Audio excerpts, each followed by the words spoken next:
नमस्कार दोस्तों, मैं आपका दोस्त वीआईपी विजेंद्र सिंह। खेसारी भाई, तारा से हमरा ये उम्मीद ना रहो कि तू ऐसे बोलबो कि प्रूफ दिखाओ आ तारा बोलला के चलते तार लोग हमरा पा के गलत मैसेज करे लगल, गाली देवे लगल, जबकि सच्चाई कुछ और बात तू जानत रह। तो पहले ही सच्चाई सुन लो। जो डील हुआ है उसका एक भी रुपया किसी के अकाउंट में नहीं जाएगा, वो सिर्फ मेरे अकाउंट में आएगा। चाहे वो मेरे कंपनी वाला डील, खेसारी म्यूजिक वर्ल्ड वाला भी डील है, वीडियो बनाना है, ऑडियो बनाना है, क्या करना है, सारा कुछ मेरे अकाउंट से होगा।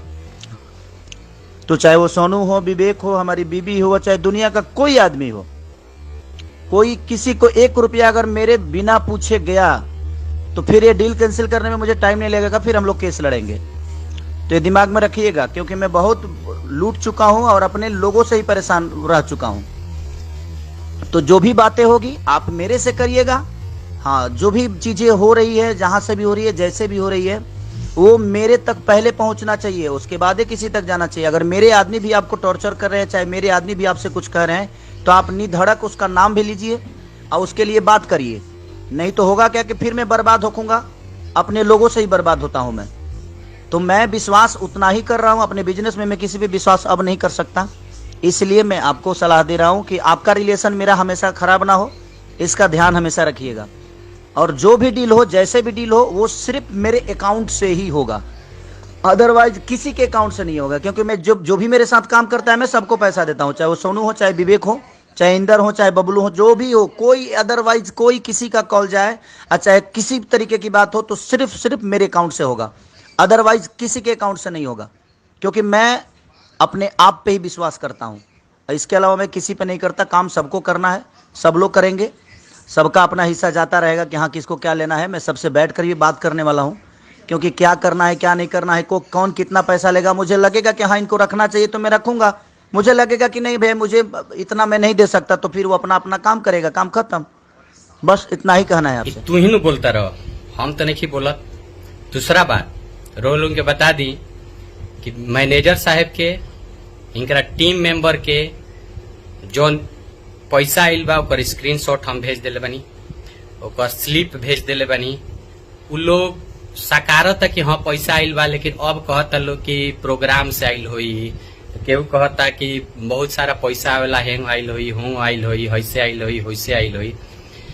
तो जे हमरा के गोरियावता, पहले रउरा लोग बता दी कि हम बिना प्रूफ के कोनो शब्द ना बोलेनी। हम ना चाहत कि हम बोली। हम कहले रहनी कि संडे ले, लेकिन देखनी है कि कंटिन्यू हमरा के अब गोरिया लोग वीडियो बनावे लागल, गाली देवे लागल, ट्रोल करे लागल, और वो भी खेसारी भाई के कहाला पर। खेसारी भाई तार सच में लोग मोती मार ले बा, समझो। आई तोहरे लोग केहू हमरा के नहीं कि हमारे कॉल रिकॉर्डिंग निकाल के देखो, चाहे कॉल डिटेल देख लो, जिंदगी भर के देता नहीं। कहियो अगर ग्लोबल के से या कहीं से हमारा फोन आई लोग तो तोहरे लोग प्रूफ देता, तोहरे लोग सब चीज करता। तारा टीम नहीं खे, तारा खुद अपना टीम पर विश्वास नहीं खे, आ ताहार टीम के आपस में विश्वास नहीं खे। उ उनकरा के टांग खींचता रहे, उनकरा के टांग खींचता रहे, आ तू धृतराष्ट्र खादनी आंख बंद करके सब देखता रहो, जानता रहो। तू अपना मेहरारू के बात नहीं कर सुनत, तू अपना लड़का के बात नहीं कर सुनत, तू अपना भाई के बात नहीं कर सुनत, तू अपना माई के, बाबू के, केहू के बात नहीं कर सुनत। तारा एक खाली हमरे से पूछे के चाहिए, तारा लाइव अइला के बाद कम से कम 50 गो स्क्रीनशॉट हमरा लगे आइल बा, प्रूफ के, कॉल रिकॉर्डिंग, इतना कंटिन्यू आवता।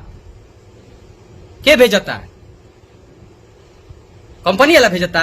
आ तू हमरा के साबित कर दिला कि दलाल हो। यही खातिर तहार टीम प्रसिद्ध बा कि हमरा टाइटल में सिंह लागल बा, तो इनकरा के जोड़ दी कहीं ना कहीं।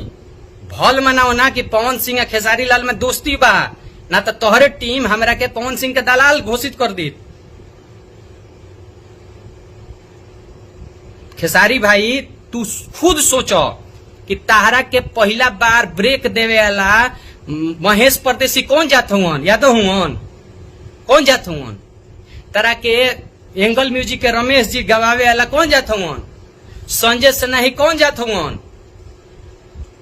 तारा के पहला बार हीरो बनावेला प्रोड्यूसर कौन जात रहले, डायरेक्टर कौन जात रहले, तारा बुझात नहीं खे अभी ले।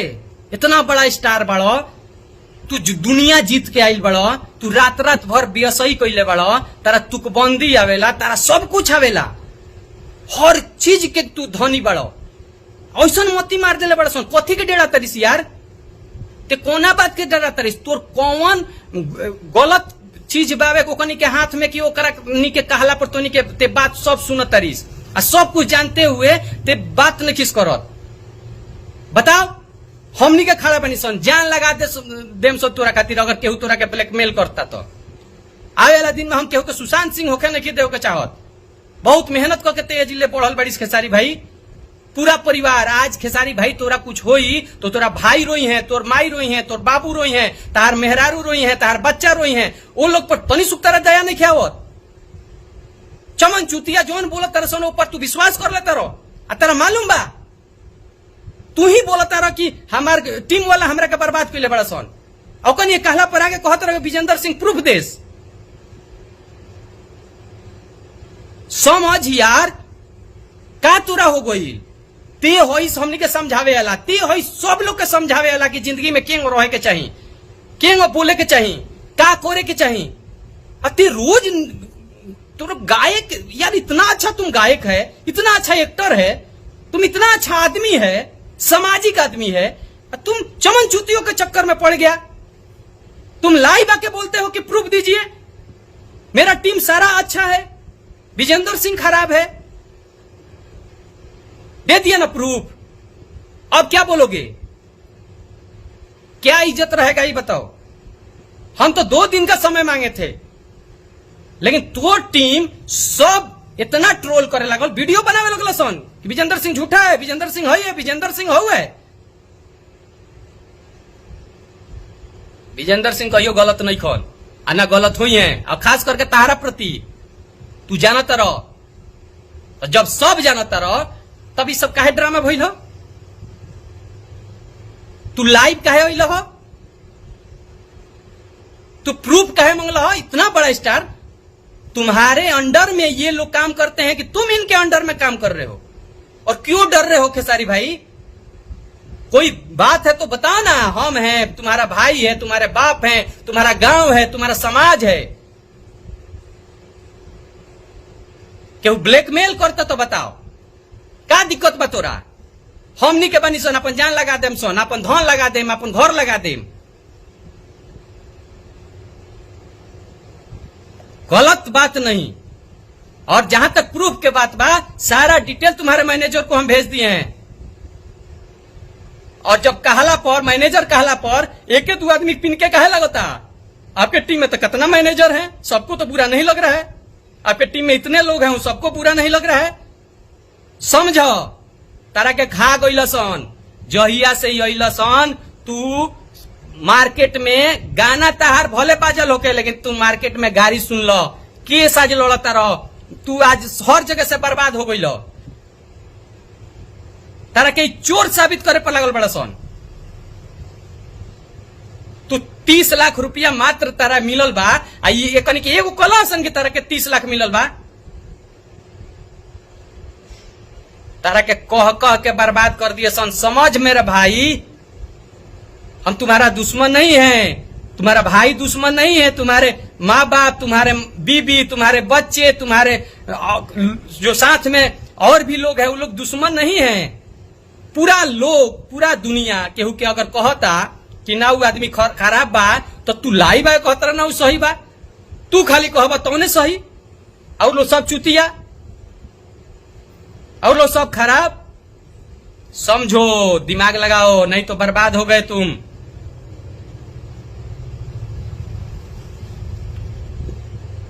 धैर्य रखो, कौनो दिक्कत होके कह, हमनी के बानी सन तरह संगे खाड़ा, कौनो भी प्रकार के दिक्कत होके तो। अब बिना प्रूफ के विजेंद्र सिंह ना बोले ले, जिन वीडियो बताओ तर सुन लो। विजेंद्र सिंह बिना प्रूफ के नहीं बोल सकत। खेसारी भाई तारा से उम्मीद ना रहा कि तू आके बिना सोचे समझे लाइव आज इतना बड़ा स्टार हुआ, हर बात पर लाइव लो भोगता। अब हमरा कुछ नहीं के बोले के, आज के बाद ये पर वीडियो ना बनाए, आज के बाद तारा फेवर में या तारा विरोध में हम बोलबे ना करें। जब तारा खुदे गुह में गिरे के बाद गिरा। बाय।